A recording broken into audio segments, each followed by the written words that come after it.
ఇండస్ట్రీలో biggest problem ఏంటో తెలుసా? ఐడియాస్ కాదు, మోడల్స్ కాదు, కంప్యూట్.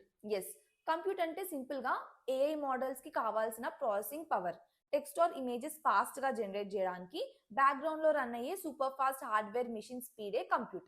రీసెంట్ రిపోర్ట్స్ ప్రకారం ఏఐ కంపెనీస్ దగ్గర డిమాండ్కి సరిపడా కంప్యూట్ కెపాసిటీ లేదు. గూగుల్ లాంటి కంపెనీస్ కూడా కస్టమర్స్కి ఏఐ యూసేజ్ని లిమిట్ చేయాల్సిన సిచ్యువేషన్ వచ్చింది.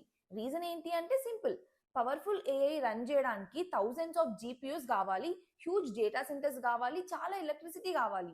ప్రాబ్లం ఏంటంటే ఏఐ డిమాండ్ ఎంత స్పీడ్ గా పెరిగిందో ఇన్ఫ్రాస్ట్రక్చర్ అంత స్పీడ్ గా బిల్డ్ అవ్వట్లేదు. కానీ ఇక్కడే మెయిన్ ప్రాబ్లం స్టార్ట్ అవుతుంది. Environment dynamic.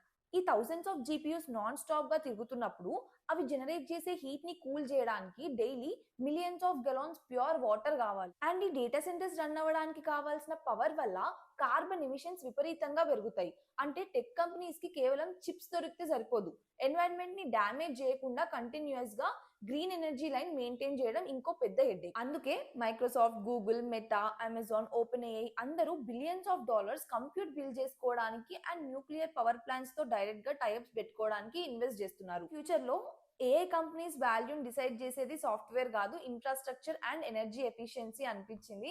ఎందుకంటే బెస్ట్ ఏఐ మోడల్ బిల్డ్ చేయడం ఒక ఛాలెంజ్ అయితే ఆ మోడల్ ని బిలియన్స్ ఆఫ్ యూజర్స్ కి రన్ చేయడం ఇంకో పెద్ద ఛాలెంజ్. దీని మీద మీ ఒపీనియన్ ఏంటో కమెంట్స్ లో చెప్పండి.